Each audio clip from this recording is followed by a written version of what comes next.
You're listening to the Eat 'em Up Pod, your home for Detroit Tigers opinions, discussion, nonsense, and more. Now, here are your hosts, Jordan Hall and Alex Urban. Welcome to Eat 'em Up. I'm Jordan Hall, joined as always by the Tailgate King of Detroit, Alex. How you doing tonight? Jordan, I'm doing well. The weather is starting to warm up once again in the beautiful state of Michigan, and the baseball team's playing pretty well overall, so everything is great in my book. How about you, my friend? I'm doing well. I just heard that you have a huge rite of passage coming up. Yes, I am taking my 4-year-old son to his first Tigers game. Last year we went to a spring training game, so it doesn't really count, but he and I are going down to Comerica's Park on Thursday for the getaway game against the Milwaukee Brewers. We're both very excited about it. I was telling you right before we started, I am expecting to walk the concourses for 90% of 5 innings, then we'll probably hit the road, ride the carousel, get the hot dogs, the popcorn, but yeah, very excited. Going to be a big one for us for sure. Yeah, that's awesome. I feel like everyone remembers their first game. 4 might be a little young for memory. I'm not real familiar with children. I don't know what they can remember when, but I'm sure it will be a sentient memory. Yeah, definitely got to get on the carousel. Maybe a little hanging out with Paws, that crazy baseball cat. That'll be fun. Yeah, I'm really looking forward to it. But bigger news, Jordan, you're a bird guy now. Yeah, I don't know that that's bigger news, but I have turned into a bird guy. So there's this thing called a bird buddy. It's a bird feeder that's got a camera in it. So every time a bird comes to your feeder, you get a notification on your phone that's like, hey, there's a bird at your feeder. And it quickly has devolved from like me seeing birds in the yard and thinking, oh, there's birds in the yard, to living and dying with every bird that is at my feeder. Trying to figure out how to keep the squirrels off my feeder. Are there raccoons getting my seeds from my feeder? I've gone full middle-aged white man, and it happened like in the blink of an eye. So all you young people listening to the show, this is out there waiting for you. You just have to get to a certain age, and full middle-aged white man just sneaks up in the middle of the night and punches you in the face. I think it's a fascinating hobby, birding. And in a previous life, I used to do the social media channels for Pure Michigan, Jordan. I could not believe how popular birding was. So you are amongst good company. Sure, I'll take it. Not that everything is deeper than just watching like birds on your feeder or whatever, but like I'm trying to, as many of you know, I live in South Bend, Indiana. Not exactly nature's finest. God might have been a little distracted when he was creating the Michiana area. It's not the best, but this is where I live, and I'm trying to make the best of looking at what is in my backyard, what is here to be enjoyed. I don't know, so I'm trying to work through that with the birds, because I don't know, you get a bird at your yard, it doesn't matter if it's like a sick tropical bird or some random finch or whatever. It's still like, yeah, that's my bird. So yeah, I don't know. It's been a fun process. It's cost me a decent amount of money. But yeah, I highly recommend the Bird Buddy to anybody out there who has a little extra money and maybe a little bit of extra time and looking for a way to burn both. Now, what is the coolest bird that you've seen on your Bird Buddy, and do you have a favorite bird? Truthfully, we've only had 2 birds at this point. So it is either the cowbird or the black-capped chickadee. The black-capped chickadee was the first one to come, so that will always have a place in my heart. That being said, the app does let you name birds that come to your feeder repeatedly, like individuals. So the first bird to come 3 times, which is the threshold for being able to name them, was a cowbird, which I named Tex, because cowbird kind of sounds like cowboy. So I would say the chickadees in general, but Tex is probably my favorite individual, being that he's the first one to come 3 times. This is fascinating, Jordan. I love it. Is it? I think so. Let me see if you see my favorite bird, which is the ostrich, Jordan. Yeah, we'll see. That I don't know if I have the right seed for ostrich, but yeah, I'll tell you what. The second I see an ostrich, you will be the first person to know. You might actually be able to hear my scream all the way from the metro area. That would be something. Fun fact about ostrich, as people probably are wanting to know, ostrich can swim. Did you know that? I did not know that. Could Like you deep ride one water. like a horse into the water? unclear on that. I'm going to say yes, though I wouldn't like pin my life on it. So sure, why not? All the bird facts I didn't know I needed to know, but I want more of them. Sign me up for Bird Facts Digest, authored by you. All right. That's going to be light for a while, but we'll see. You ready to talk some ball, Alex? Let's talk ball, Jordan. All right. So things have officially reached a place where I would say they've normalized. Kind of play has reached expectation levels. There's been a few down games, but things have largely been what we've been expecting. Second in the AL in run differential and just a half game back in the division. Behind Cleveland, who currently leads the division with, as you guessed it, a -7 run differential on the season because they are full of dark arts. Unethical baseball, Jordan. I'm so sick of these guys. But I have to say, as much as like we joke around, I just don't think they're ever going away.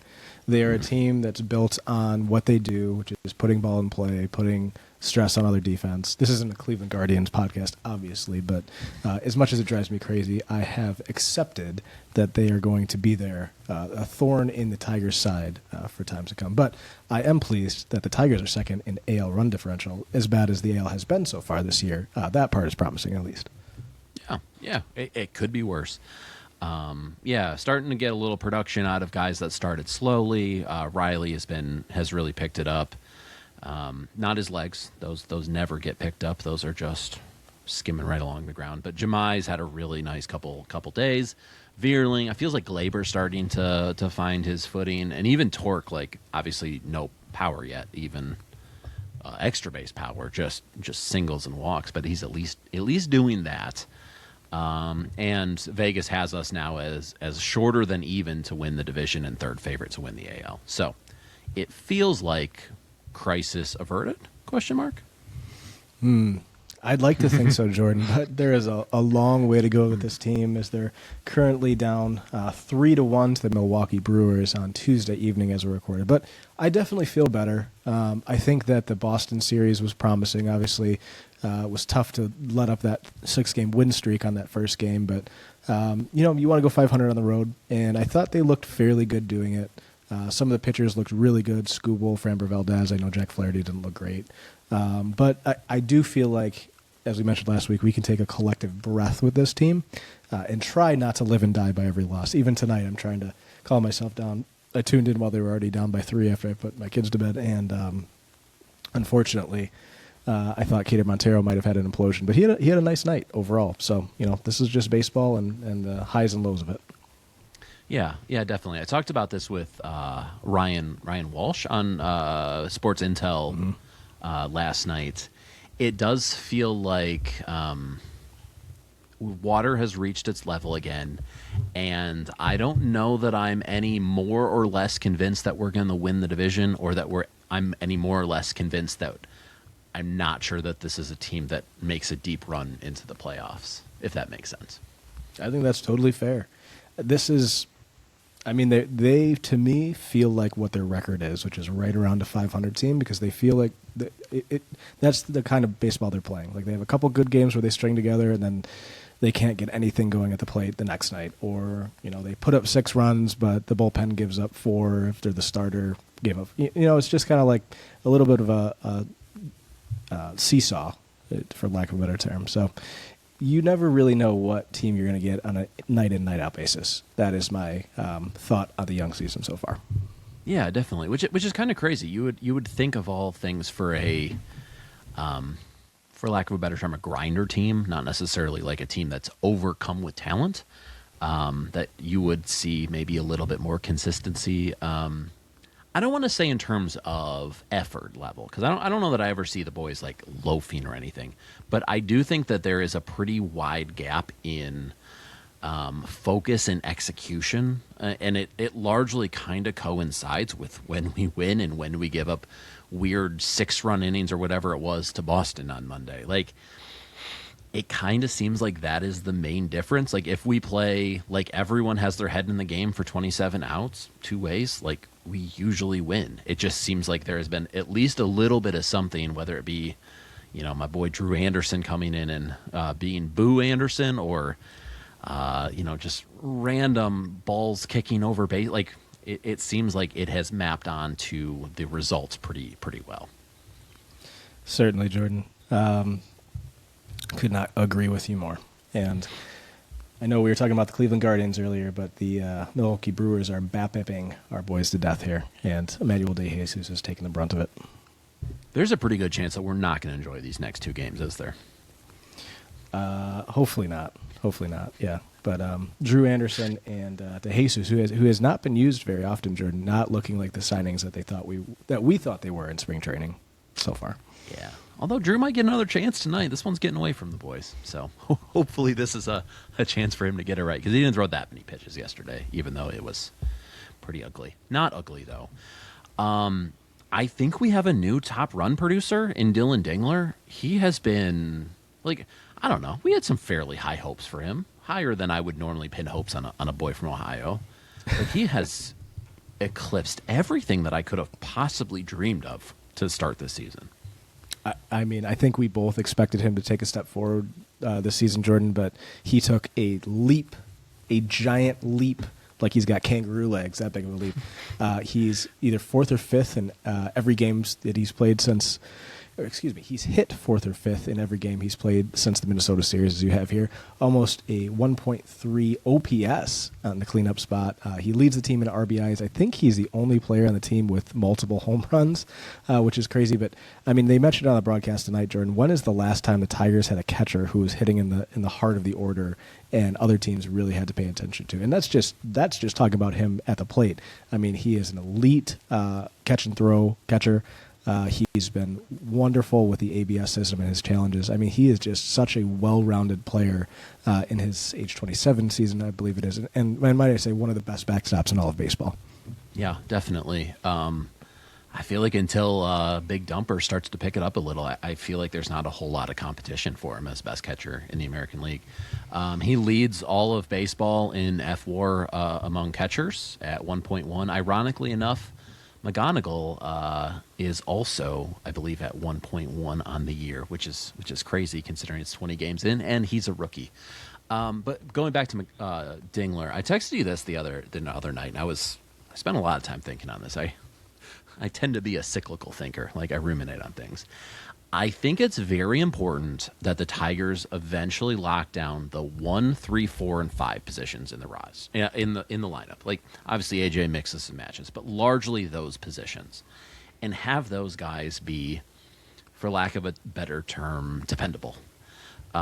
We have a lot of guys on the team that can pop in any given night, but I wouldn't say are dependable. Right now, I would put McGonigal and Dingler in that spot.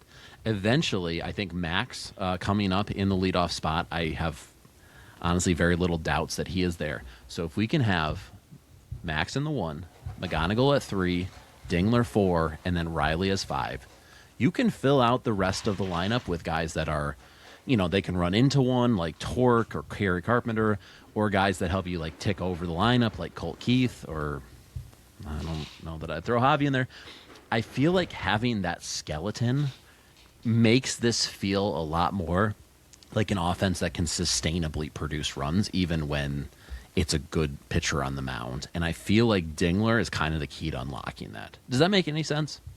Yeah, I think so. And I think you bring up a great point. And I think a lot of what the fan base has been griping about this season is there's just not enough continuity with the lineup. Like, guys can't, and they're professional baseball players, so they'll hit whatever, role they get assigned. But they don't know where they're going to be batting on a night in and out night basis. I mean, there's a different leadoff hitter every single night. So I think there's something to be said about learning the nuances of playing with your teammates and how they can complement each other. The players that you mentioned, absolutely, especially if Riley Green can get it going a little bit. And then you can, play the chess match with some of the Jahmai Joneses and the Zach McKinstry when it comes back, and play matchups in the lower half of the lineup. But you want to know what you have, and you want those guys to get the opportunity at the top.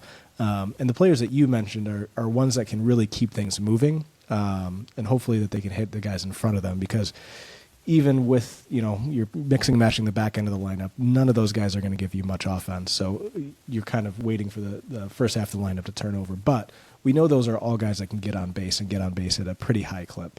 My only question for you, Jordan, is the number 2 spot you're leaving out purposefully. Why is that? I feel like I'm fine with the 2 spot being kind of like your various Colt Keith, Veerling, guys that are within the mechanism, if you will, as opposed to guys that are making the mechanism go. I feel like I'm far more comfortable with them as a lineup continuer as opposed to somebody that's like actively. Basically, I want someone in the 2 spot that can draw a lot of pitches, which we currently have in Glaber. Obviously, he's not the long-term solution there. I don't know. I feel like that's maybe a little bit less important than 1, 3, 4, and 5, but just personal taste. That's fair. I would love for Kevin McGonigal to get as much experience as possible in the leadoff spot, Jordan. Obviously, he's an on-base machine. He's got the best eye for the strike zone on the team, at least so far in his young career. And I think he gives you a lot there. So I know A.J. Hinch is never going to be a guy that really sets lineups. He, same way he treats the bullpen for the most part. Kenley Jansen not included this year. But I would like to see, in my opinion, your best offensive threat in terms of getting on base or getting a hit in Kevin McGonigal at the lineup to give him as many chances at bats throughout the entirety of every game. So I'm with you. I would love that, but whether it's him or Torres at the top of the lineup, those are the guys that I want to see there more consistently. Less maneuvering by Hinch would be my preference. Obviously, I'm a big fan of AJ Hinch. I think he's a phenomenal manager. But as my armchair quarterbacking goes, that's what I would like to see more of so far this season. Yeah, I think the only thing I'm concerned with is keeping McGonigal and Dingler largely like touching in the lineup. Maybe not directly, but McGonigal obviously is such a doubles machine that he can produce an RBI opportunity for Dingler out of nothing. And in a lineup that right now isn't necessarily like scoring a ton of runs, keeping that option open I think is really important.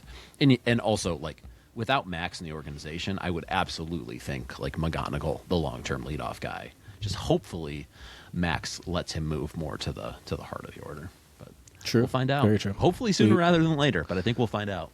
We will find out, Jordan. And you know what? And maybe contradictory to what I just said, but the one encouraging thing for me is I don't think some of these regulars are going to be this bad for the entirety of this season. Like I look at Spencer Torkelson, no home runs. I think that he's got like 3 extra base hits on the year. He's drawing some walks, but largely he's been underwhelming, to put it politely. Do I think Spencer Torkelson is going to have another 30 home run season? He better get it going if he's going to, but it's looking less and less likely by the day. Do I think it's possible that Spencer Torkelson could have a 20 home run season and have a 700 OPS and hit maybe 220, 230?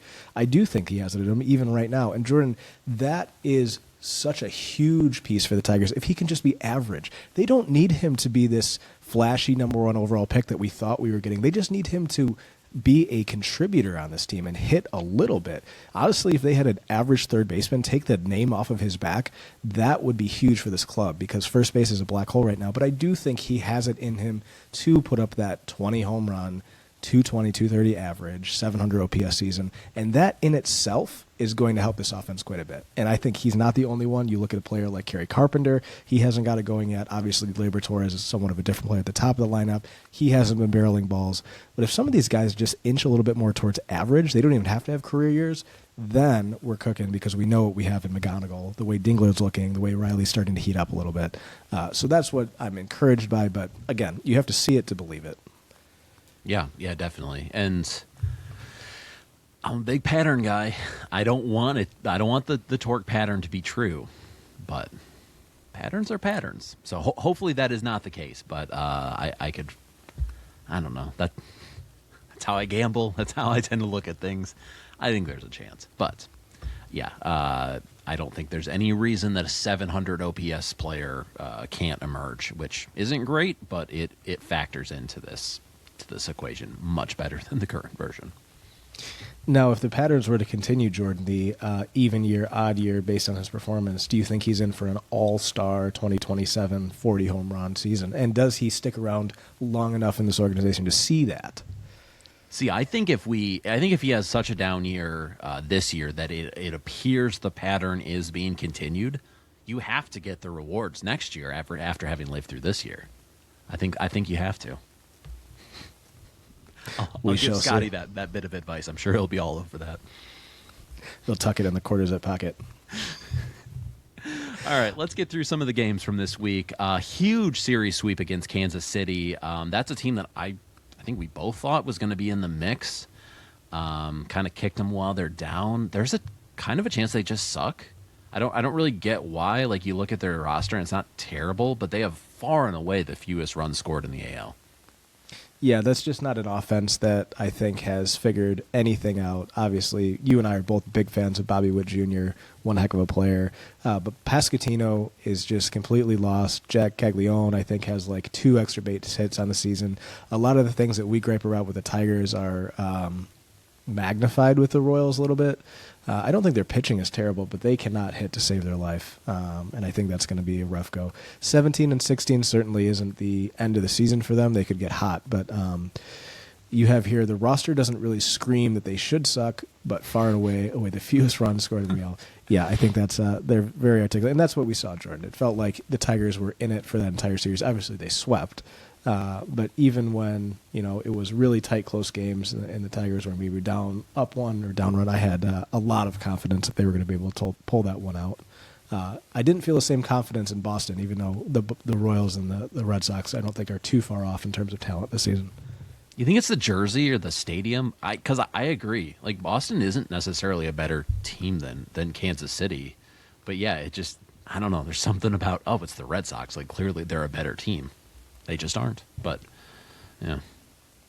For me, I mean, David Ortiz haunts my dreams, and I will never forget that place. And anytime, they go up against the Red Sox, I don't know, just one of those iconic franchises. But, yeah, we'll get to that series.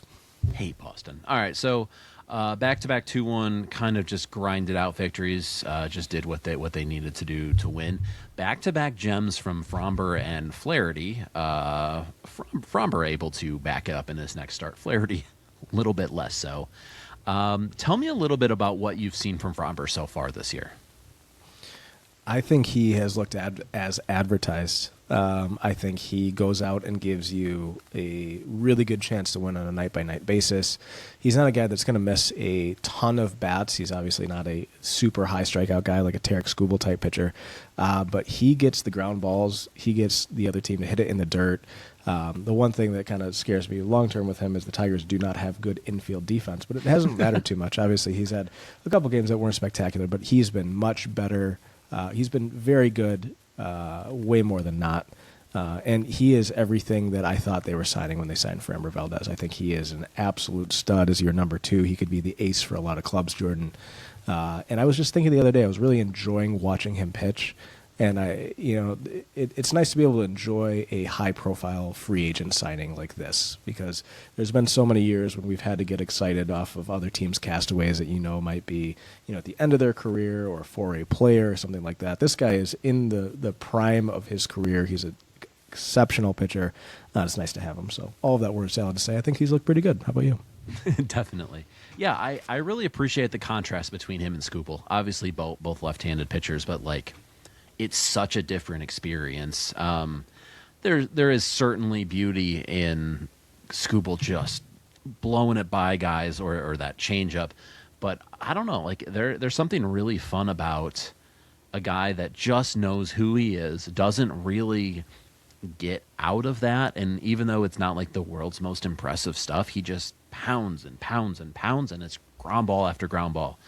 It's I don't want to say a throwback, because obviously there's still plenty of sinker ballers that get a lot of ground balls, but it's just not something you see a ton of. He's not a guy that outside of the big curveball he uses, it's not a guy that uses a ton of spin. It's just a lot of pounding in for ground balls, and I just enjoy the contrast, and I think it's crazy. He gave up 8 earned in a start this year, and his ERA is still 3.30. That tells you how good all of the other appearances have been.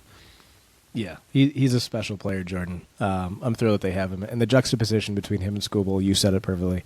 Other teams cannot get a good look. I mean, obviously, if a team goes up against Skubal and then you had another fireball, or maybe they could dial in on some of the velocity, but he, especially as a lefty, just gives them other teams fits. So I think he was a great addition, and he's been a great piece of this rotation so far.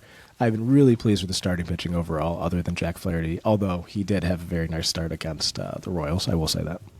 Yeah, I mean, if we can keep it going with obviously the two lefties and then Casey and Cater Montero basically staying where they're at, I don't even know that they need any progression, and just trying to piece together that fifth start, like a lot of teams would kill for that amount of starting pitching. Jordan, this might be sacrilegious based on how excited we were, but I forgot that Justin Verlander was on this team the other day.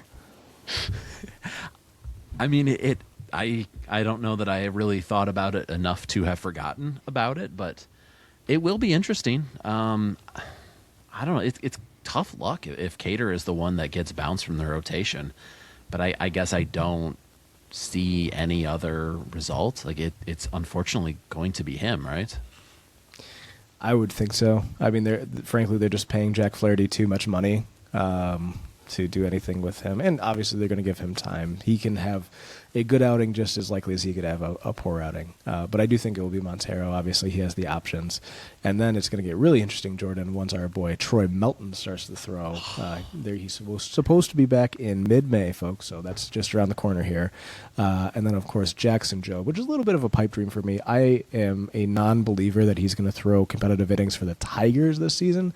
I think he's going to ramp up, but I just have a feeling that there's going to be a lot of excitement, and then they might treat him with kid gloves a little bit just because he's going to be coming back fast from that Tommy John. But they're going to have a little bit of a logjam in the starting pitching department, Jordan, when some of these guys come back. Yeah, definitely. I guess I would say that I'm a little skeptical on Melton mid-May at this point. Like, you would assume he would be heading out on rehab at some point, like now, if that were the case.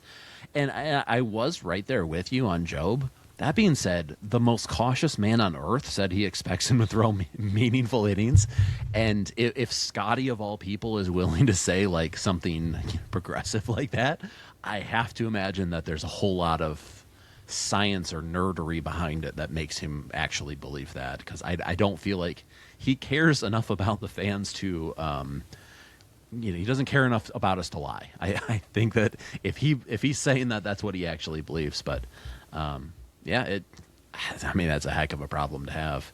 Could be the end for my boy Drew Anderson or DeJesus. Although the way these guys are pitching, it could be the end a lot sooner than that. But we're going to avoid talking about that because I don't enjoy that topic. The Thursday game, the day, well, it was supposed to be a day game, ended up kind of a day, afternoon, early evening game. That game lost its freaking mind. I feel like that is a game that at the end of the season we'll look back like, wow, that was a crazy game. All right, so I'm going to list off the things that happened and correct me if I've missed anything here. So the game started in a rain delay. The Check. Home plate umpire had the runs early. Check. We had another rain delay. Check. The home plate umpire had the runs again and had to leave. Check. We opened up a 6-2 lead. Check. We lost a 6-2 lead. Unfortunately, check. And then we came back in the ninth with 2 outs behind Glaber and McGonigal, who started the rally, and then Riley and Colt, who walked it off. Crazy. I got nothing. Check. Crazy. Check. Yeah. I mean, that was one. I think Jason Benet, like, as part of his call of how the game ended, said it was worth waiting for. I couldn't agree more. I mean, that was just a wild game where there's so many opportunities just to give up on it, on the rain delay alone. Like, sometimes, I don't know if you're like me, like, you can't necessarily wait around for, and I don't think it was a 2-hour or 3-hour rain delay, but sometimes you just go on with your day, right? And then you learn that the game continued. But to pay attention to this game and to see that walk-off at the end and the payoff was just so beautiful. And I love to hear that you have gritty Tigers, because for a moment, Jordan, it did feel like the gritty Tigers were back, that never say die attitude. Kind of what I mentioned earlier, you never feel like they were truly out of it with the way the Royals were looking. But what a beautiful thing to keep the winning streak going at that point. And Riley Green, he's had a lot of things said about him in terms of not being a clutch player. What a moment for him, down to their last strikes, and he comes through. Yeah, definitely. Do you feel like we have a little bit less gritty Tigers? I mean, obviously, it was everywhere over the last 2 years. Like, it's impossible to keep that level up. But it seems like it just isn't quite the same gritty Tigers magic, at least not yet. Yeah, I think that was. It feels like two different teams, to be honest with you. A lot of nights they look like the lethargic Tigers or the baffled Tigers. Some nights they look like the something rhymes with gritty Tigers. So to be fair, actual Tigers do spend a lot of time pretty lethargic. Maybe they're just blending into the character. Maybe they're hanging around pause too much. Yeah, we got to get that guy moving a little bit. But absolutely, Jordan. This team doesn't that. The reason that game stuck out to me in particular is because they had that fire in them that I had been yearning for in the other games this season. It just feels like sometimes they're fine with rolling over, or the at-bats are bad, or they'll just kind of mail it in. One thing that's frustrated me that we've seen in previous years, Jordan, is they'll only score in one inning in the entire game. They'll have a really big inning, and then they'll kind of just pack it in and put their feet up, which we talked about a lot last year during the second half of last season. But yeah, Gritty Tigers was a magical thing, but I just don't see that fight in them that I've seen. This is a mild-mannered club in terms of the clubhouse in general. I think Riley Green is kind of a great example for how a lot of these guys are. They're just easygoing, laid back, nice guys. But sometimes you look at other teams that are yelling and screaming and doing a lot of fun things, and you wish that for the Tigers, just to show a little emotion. I know that doesn't have anything to do with the game, but subconsciously I sometimes feel like I want them to want it more. Does that make sense? Oh, definitely. And I think there's only one man that can change that situation. Who's that, Jordan? Matt Clark. Ooh, now you're talking. I might be crazy, but I think that he sends a bolt of lightning through that clubhouse, and everyone sits up a little bit the first time he walks in. Obviously, I don't know the guys. I don't know Max. It just seems like that might be what happens, and I can't wait for it. He's an electric factory. I mean, he truly is. We talk about the flash just on the way he carries himself, but the way he plays the game, too. He loves baseball. He loves the game of baseball, and he is going to put a charge into this clubhouse, just like you mentioned. So I'm with you, Jordan. I can't wait to see it whenever it happens. Yeah, and I don't know. I just think there's something important about having not that I don't think Dingler's leader. A lot of these guys as leaders, but I think there's something very important in having a spark that is a hitter. You know what I mean? Like Scooble obviously is a leader, and he's a big dog and all that, but like, I don't know exactly how much that leadership shows up the other 4 days of the week. Like, it's not. I don't know how it translates to someone who is most definitely not playing that game. I don't know. I think that will be a big help. Do you remember that clip of Matt Vierling sliding into home and then getting up and just like roaring? Like, you can see it in your head. Listeners, you can see it in your head right now. When's the last time a moment like that happened with this club, where some guy just showed a really big piece of emotion after a big moment? I mean, to your point, Jordan, Derek Scooble is a bulldog on the mound, does a lot of yelling at himself. But offensively, like, when's the last time we had a moment where there was a big, even the walk-off the other day, Colt Keith had a pretty wry smile, which you'd love to see because the guy doesn't show much emotion anytime. But, like, I want to see the outbursts. I want to see, like, them roaring like they just accomplished something when they do. So, I don't know. That has stuck out to me recently. It's like, when have we had a moment like that? It's been a really long time. Yeah, and I don't necessarily even think that that's, like, a criticism. It just is kind of a reality of our collection of personalities, or at least how we see them. And I think in a lot of ways that's what's driven the success over the last year and a half.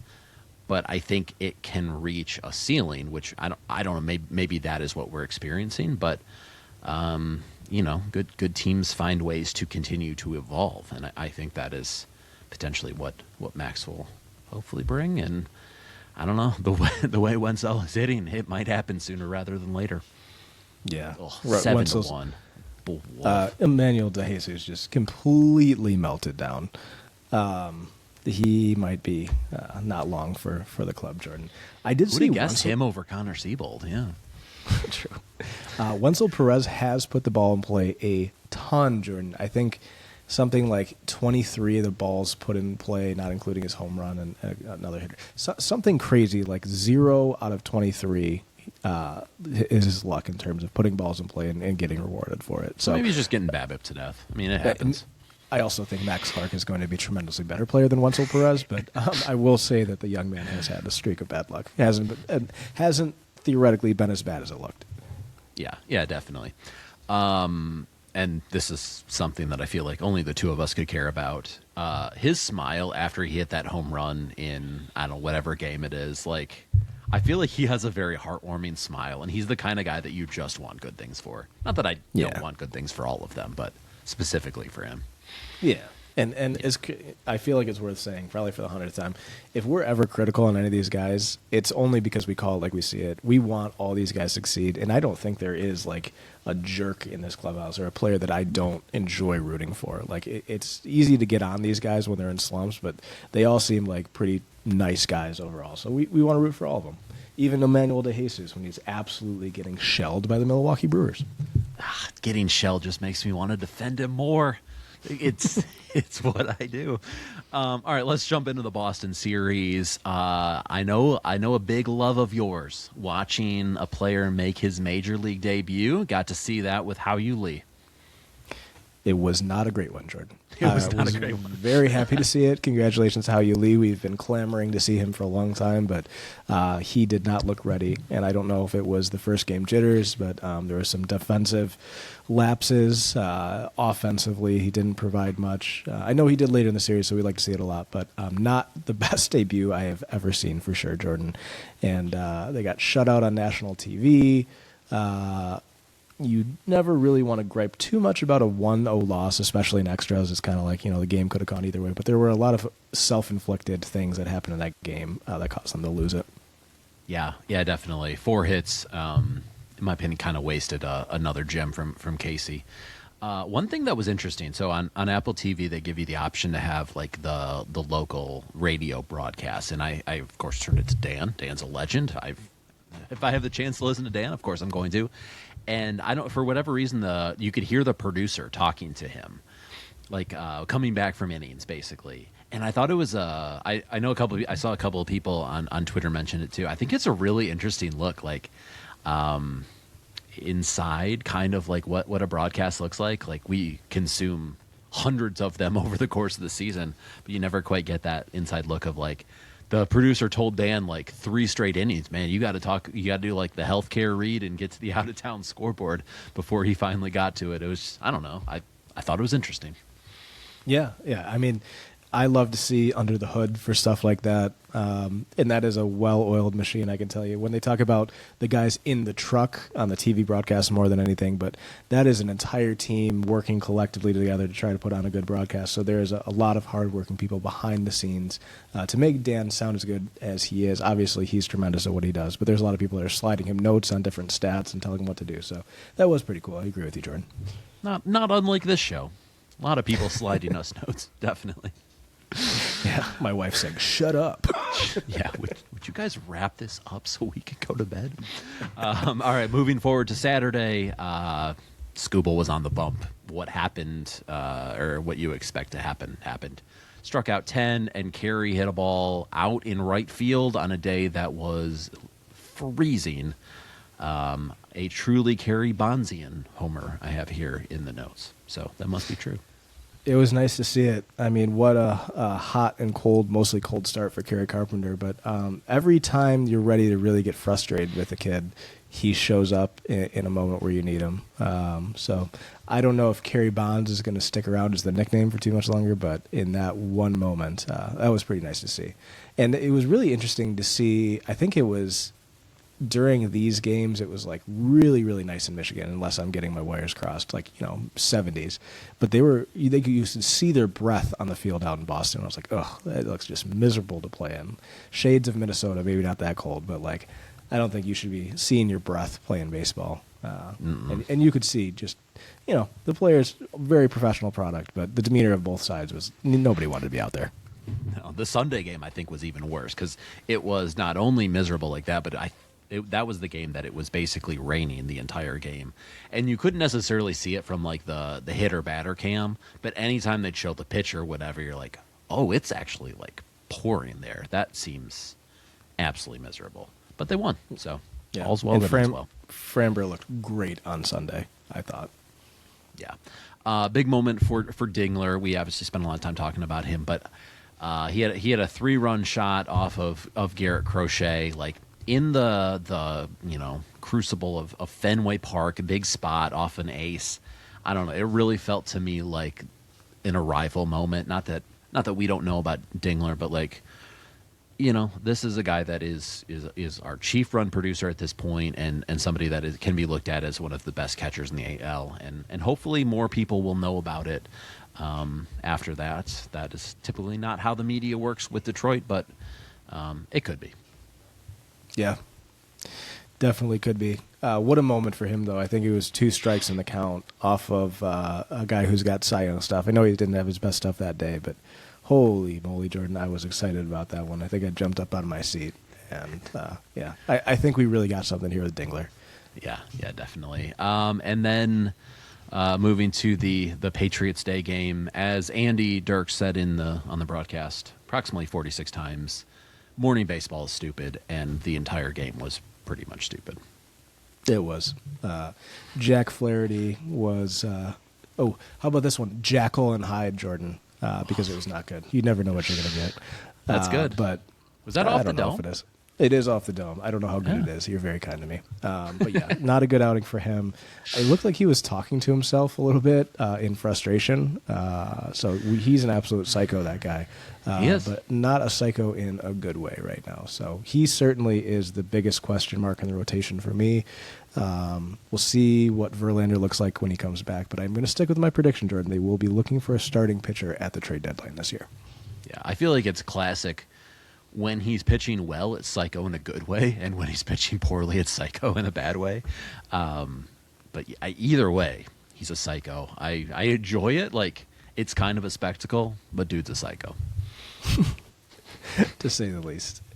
This was a one where I think you just flush it down, and you hope for a better outing in the next game, which would be today, but that didn't happen, so no. Looks like... we can flush 2 just as easy as we can flush 1. There you go. You know, regardless, these days, they can flush whole golf balls. It's a whole thing. Jordan, you want to give away some Tiger King crowns? Yeah, let's do it. Murderer's row on our standings so far this year. Been a little emotional, and why not keep it up? I'm going to take Jahmai Jones this week as my Tiger King. Had a 0-for-10 start to the year, and then the much publicized he missed the first start against a lefty because he was sick. But he got absolutely busy this week. Over the last 7 games prior to tonight, 455 on base, almost a 1,300 OPS, homer, double, 3 ribs. As Dan mentioned a couple times over the weekend, when he's right and he's in the lineup against lefties, he is such a weapon that I feel like it's pretty easy to forget about. But yeah, he is such a unique player, and it's just good to see him going well, because in addition to all that, he's also one of my favorite players. So Jahmai gets mine for this week. How about you? Mine's Dillon Dingler, for every reason that we mentioned previously, so I don't have to go into it. But I did want to mention Jordan. They said on the broadcast that Jahmai Jones, who gets your crown this week, is among the most popular players on the team. I think we all remember last year when he came up, he, within a couple days, had a unique handshake for every one of his teammates. And, I love that. You know, he's just the ultimate cheerleader for the squad. So as rough of a season that he had to start, it was wonderful to see him get a little bit of success. He robbed of a home run tonight as well. But Jahmai Jones, yeah, heart of gold, excellent smile, seems like a really nice kid, so easy one to root for. In addition to that, like we talked about who could show emotion on this team. I know he doesn't play every day, but he actually is one guy that we do see quite a bit of emotion from over the course of the season. So maybe pencil him into a little bit more of a leadership role too. Yeah, could be anybody. Anybody could step up at any time. Weekly preview time, Jordan. So they're probably going to drop this one against Milwaukee tonight. They've got 2 more, and then they go to Cincinnati for 3. So let's take a look at the next 5. The next 2 against the Brewers and 3 against the Reds. What is your prediction? All right, so a couple things that I want to get into. You're taking your son. His first game will likely have Scooble on the mound. So I'm assuming you want him to only have less and less good baseball experiences from that for the rest of his life, because it doesn't get any better. I mean, you got to start him out strong, right? You got to have that first great experience, like first great taste. You know, it's not like they're out here throwing Brad Penny or something. Yeah, definitely. That's awesome. And the other thing that I want to mention before I get to my preview, the starter for the Brewers tomorrow is Chad Patrick, who was on the, I believe it was 2019 Pit Spitters team that I called play-by-play for the season. So it will be a very surreal moment seeing somebody that I watched make, I don't know, 10 starts or whatever in a stadium in front of 1,000 people pitch at Comerica Park. But that'll be super cool. Good kid, was as Dan would say, premium strike throw in the Northwoods League. I would be lying if I said I have followed his career a ton at the big league level, but we'll get to see him tomorrow night. So yeah, excited for that. That's really cool, Jordan. Yeah, tell the listeners who don't know, it was the inaugural season for the Pit Spitters that you were the play-by-play guy, right? It was either 18 or 19. It was before the pandemic. How about that? All the time before the pandemic is one, and all the time after is the other. But yeah, they won the championship that year. There has been, I believe, 3 players from that team that have made it to the big leagues. Andrew Hoffman, who we saw out of the bullpen in Arizona earlier this year, and Luke Little, a very, very hard-throwing lefty in the Cubs bullpen. But yeah, it's Northwoods League. It's Wood Bat Summer League for college kids. Their claim to fame is that Max Scherzer and I believe Chris Sale both played in it. So it's not the Cape, but it comes to Traverse City, Michigan. So anyway, go ahead. Oh, I was just going to say, you southeastern Michiganders might know the Royal Oak Leprechauns are part of this league. Yeah, we got to get to a Leprechauns. We say this about all the teams always, but we got to get to a Leprechauns game this summer. We got to go. We can hit up the zoo. It's like 2 miles down the road from there. Oh, Royal Oak's got it going on. That's for sure. That's the spot. All right. So for the next 5, Jordan, hit me with your prediction. I'm gonna go 4-1. I hate to say it, but I think I'm gonna pin the loss on Jack's start. I feel like, and I could be completely making this up, but I feel like over the last several seasons, Brady Singer has just diced us up. That could be anecdotal. It honestly could be false, but that's stuck in my mind. But I think the rest of the guys go through unscathed. So yeah, give me 4-1. Where are you at? I'm gonna go 3-2. I think that they take the next 2 against Milwaukee. But before this Boston series, Jordan, they had dropped like 9 road games in a row, which I think is like an anomaly. But they have not proven yet to me that they are a good road team. So I think they're going to go 1-2 against the Reds. Yes. So 3-2. Mm-hmm. Again, it's hard to do math while you're talking, but yeah, 3-2. And they are going to pick up that win on Thursday when we go down to the game. But I can guarantee you we will not be there to see the finish. Definitely. And my parents are going to be in town this weekend, so we're going to try to hit the Friday game in Cincinnati, weather dependent, because Cincy's not actually that far from here. Nice. You've been there? How'd I take it to that ballpark? We were there once, not last year, but the year before. Big fan of the ballpark. You're going to find this surprising, but I actually really like Cincinnati. That being said, it is far more northern Kentucky than it is actually Ohio. So that's kind of how I mentally square that. Yeah. No, I like Cincinnati too. I went down for a bachelor party with some friends, and we hit up a Reds game. I thought it was a small stadium, but really, really cool along the river, although they do not take advantage of the river like they should. I don't know how you could get views of the river. That was my follow-up question. But I don't know. I'm not sure how that would work, but river boat in the outfield. That's cool. I don't really know the point, but I like that there's a boat in the outfield. I do too. You down on the farm, Jordan?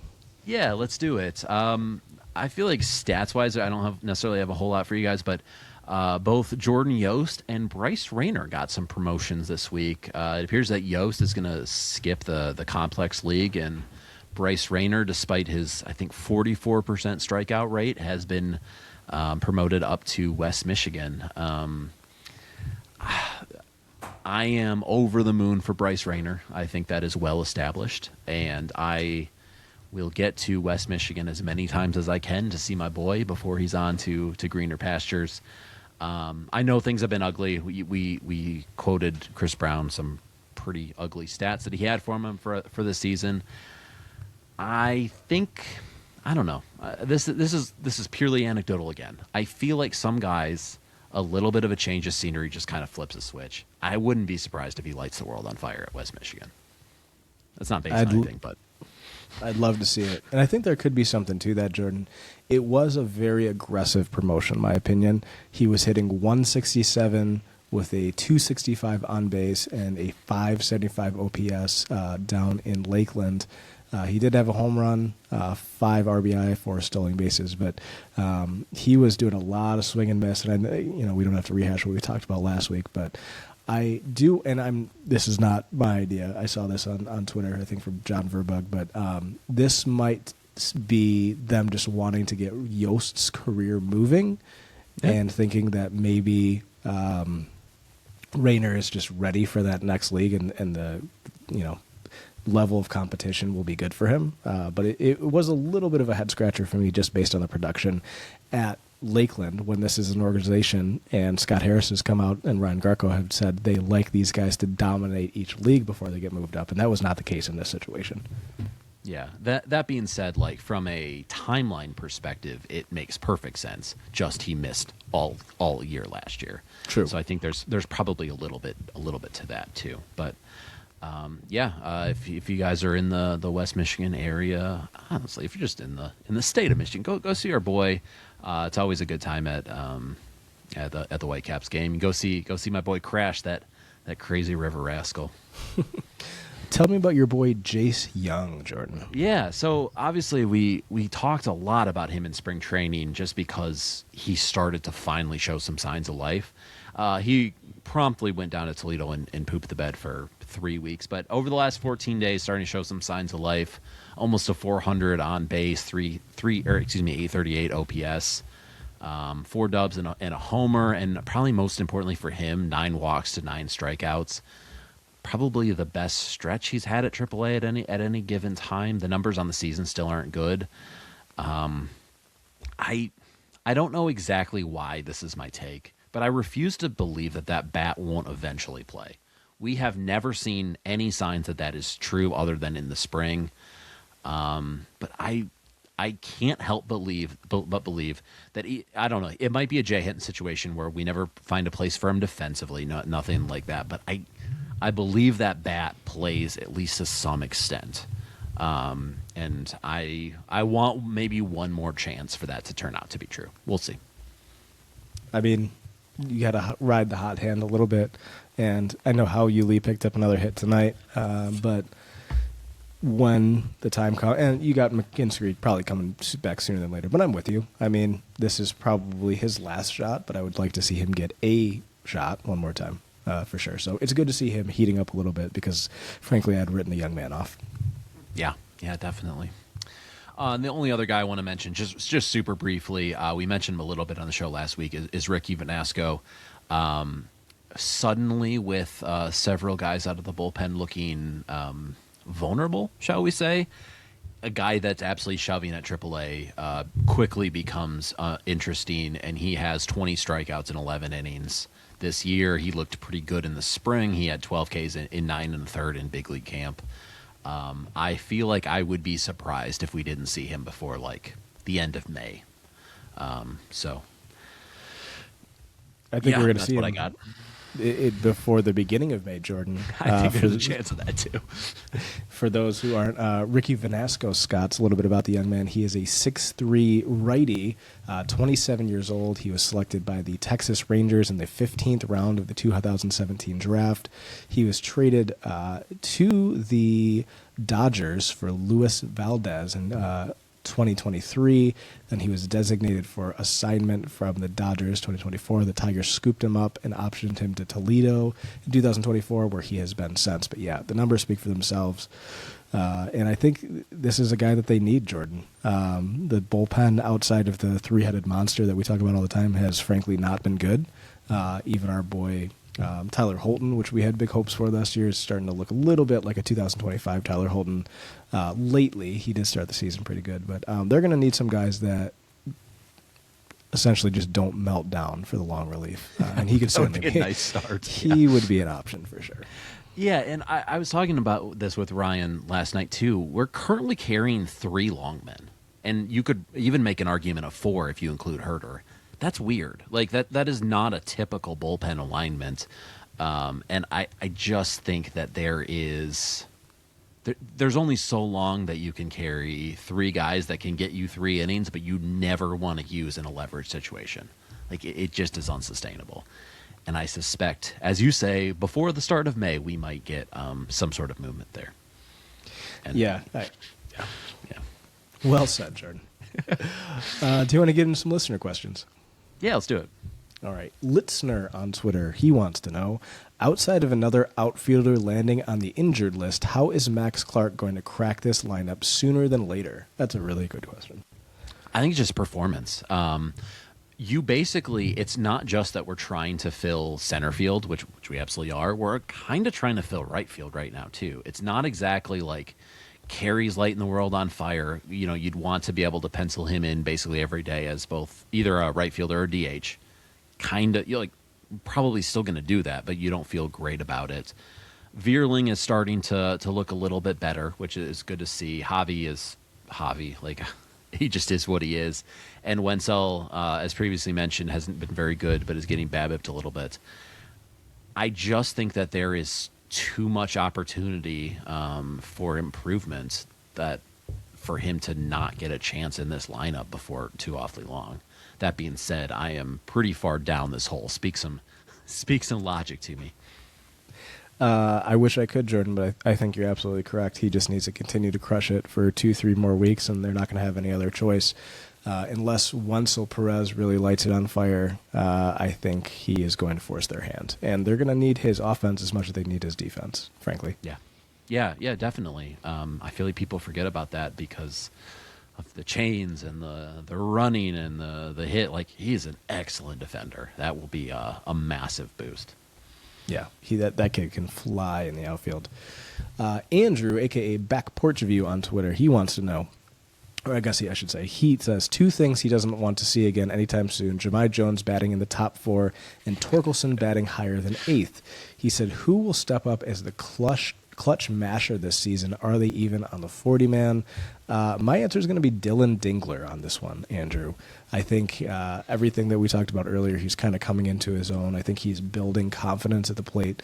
He's always going to be a guy that is prone to the strikeout, but I also think he just looks like the real thing this year. And, of course, that's not analytically minded. That is completely eye test, but I do think he's got a little bit of that clutch gene in him.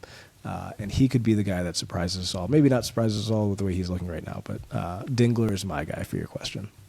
Yeah, I completely agree. I'm not sure other than that there's a ton of great options. And I do want to push back a little bit on Jahmai batting in the top 4. Torque batting higher than 8th. Yeah, I think we're all with you on that one, buddy. But so when Jahmai hits in the 1-3 something like that against lefties, you have to remember that it's basically him / Carpenter. Like those are the guys that are inhabiting that spot throughout the line. Now, obviously, Carpenter has hardly been worth a 3 spot in the lineup himself. So as of right now, I largely agree with you. I don't want that slot in the top 4. But yeah, I don't know when Carey's going good. I don't necessarily mind how he uses him in like 2, 3, 4, whatever. Just because eventually you're going to get a Carpenter AB in a decent situation. But yeah, I mean, on the surface, I largely agree with you, Andrew. Jordan, that's it for questions this week, but there was one thing that we didn't get to talk about because I think it was announced pretty much the day after we recorded last: the Kevin McGonigal extension. Oh yeah, it happened so long ago. That's crazy. Yeah. So tell me in a nutshell your feelings on it. If you think it was the right move, if you think it was too early. I mean, we think the world of this kid, but ultimately it's been like 20, 21 games. Tell me your thoughts on it and your initial reaction when you saw the news. My initial reaction was a fist pump. I was in a client meeting where I was in the meeting, but I wasn't involved in the proceedings. And, as one does, I'm scrolling Twitter. I'm like behind my, computer and see that and like, yeah, let's go. It is a lot of money, but here's the deal. I think like he is just a different breed of prospect than anybody we've had. Like, we've had guys that were number 1 overall prospects, top 5, whatever, Nobody has done what he has done. Nobody's looked the way he's looked. I was actually just thinking about this, and I don't know. Maybe I want to sit on this opinion, but I'm pot committed at this point.